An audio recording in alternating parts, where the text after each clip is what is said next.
Hi, and welcome to what I like to call verbal detox.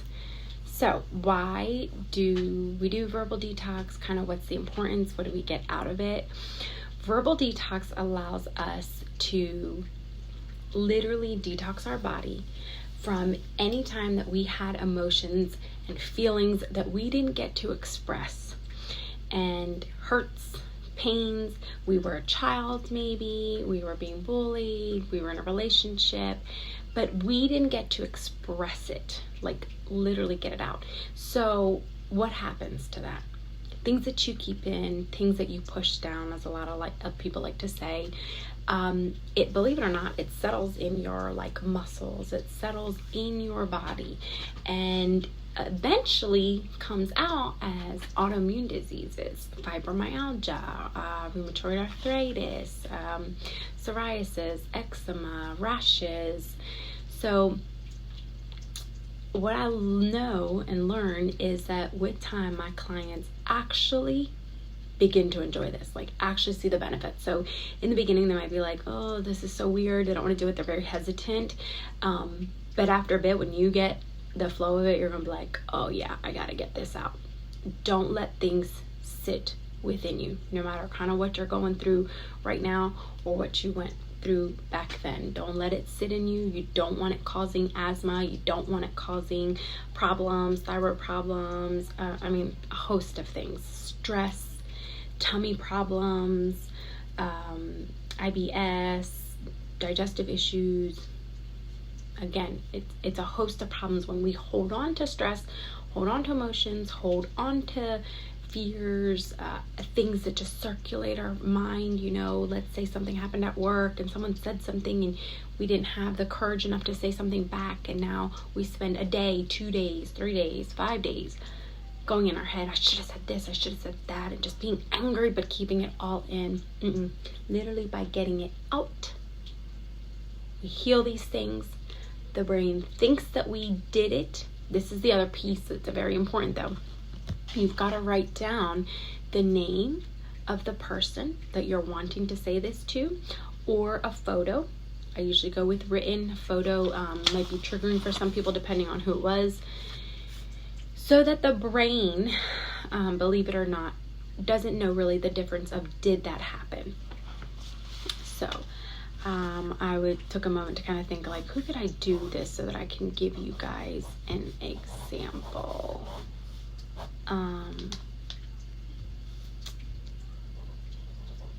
Lazy, and I'm gonna probably spelling this wrong, but so I had an incident that I just remembered back when I was maybe 14, 15, maybe 15, with a priest.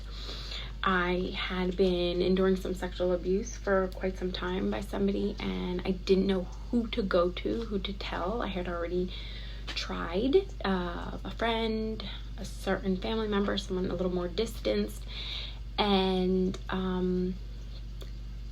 it wasn't getting resolved, and it just continued.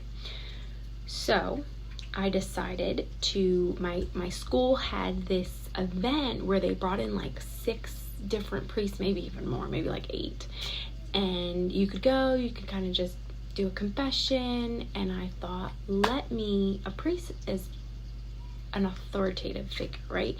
I thought maybe they could help, maybe they could give me good advice. However, it did not go that way.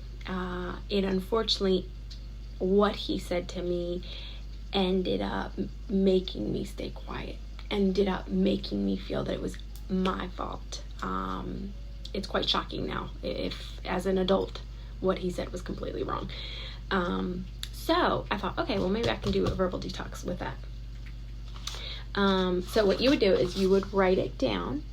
Okay, you'd write it down so that you could see it again, or if you have a photo, if it's family or friends or exes, whatever you want, you can look at the photo as well.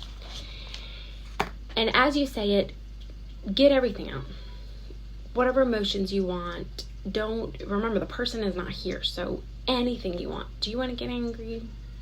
Does it bring tears? Do you want to curse at them? Whatever you want, until you feel that you can breathe and be like, there. That felt good. So, okay. Sir, I was very young, and I did not appreciate at all how you threw that on me. To this day, I literally can't fathom that a man who was clearly in his 50s, 60s, could ever think or suggest that that was the fault of a child. You told me, and I was shocked, maybe you're doing something.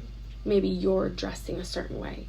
Maybe you are turning him on. And I was so hurt. It literally confused me. That never even passed through my head because I was so naive. I felt betrayed. I looked up to you or to anybody, let's just say, in that religion, and as being, I don't know, as being wise, as being loving, as being understanding, as being forgiving, as being just, again, wise. And so I just don't understand. I understand now. Whether maybe you were involved in sexual abuse or whatever. But what you did to me back then, you literally made me lose faith. You literally made me walk away from my churches. I then started going to different... I literally walked away from the Catholic Church for decades. All because you said, oh, it's probably your fault. Oh, you're probably turning him on. Oh, you're probably doing this. I wish I knew your name. I really do. I wish I would have remembered it. But you were wrong. Like, you were so wrong to do that. And I'm done. I'm done thinking about this. I'm done. For many years, I kept thinking, why didn't you tell anybody? Why? Well, because a priest, someone that I respected, told me not to, because it was most likely my fault. So I'll let you go now. But shame on you. Shame on you. And so you could do like that.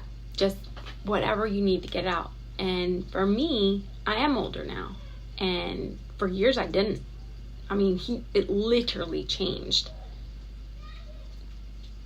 I stepped away for many years.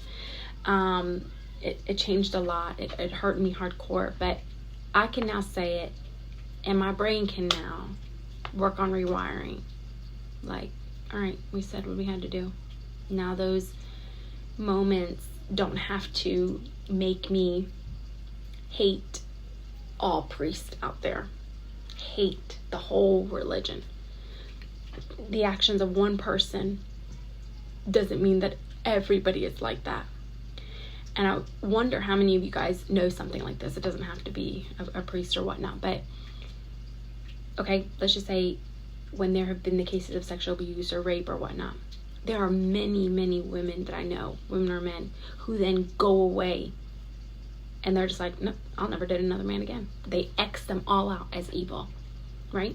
Or women do the same. So by doing this exercise, it lets my brain know, okay, I dealt with it with that person. I no longer have to judge every single other person. I no longer have to keep myself away from other good people just because one person did something wrong. Do you guys see how trauma can do that to us? I've seen it. I've seen it with a lot of clients. Here, and if I'm honest, I'll tell you another place. I had bad luck with Hispanic men. 1, 2nd, 3rd, right? And what did I do years ago? I exit all Hispanic men because I was like, So I judged all men because of through bad apples. So I could do a tapping or whatever, a verbal detox with them and work my issue out with them and let my brain know Okay, I worked at that issue with them. I no longer have to cast out or X out a whole chunk of society. Does that make sense? We can't blame the whole world for what one person did. Another way to do your verbal detox, and I'm sorry I'm taking up so much time, I wanted this to be short, is tapping. So you can also look at the name and tap through it. Or if you don't have time and you're in the car, you're somewhere else. I was recently somewhere away for a few days and a lot of things were coming up, which is odd. But what did I do? I tapped 3, 4, 5 times a day. I literally tapped through it. And get your frustration out. Get when someone hurts you because of lack of knowledge, get that out. And say, I'm hurt, by this and that.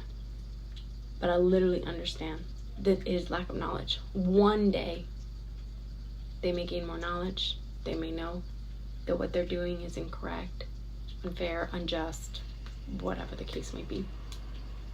But I want you to do that too. That's going to rewire in your brain that, like, okay, the incident has been dealt with. And it lessens the sting going forward.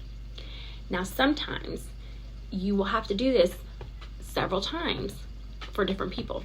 Okay, I'll have clients, maybe they have a problem with their dad or their ex-husband, their mom, whoever.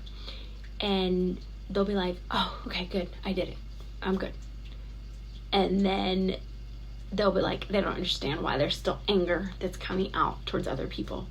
Let's say if you had problems with an ex-husband or a father, and why you still are having issues with your current spouse, okay? And it's because there's more incidents that happened. There had to have been, if you were married, if you were with somebody for a long time, there had to have been more than just one incident. So as these things come up, a client was just reminding me this, I think yesterday, as these things come up, do it again. Go back and do it again. And do you know what?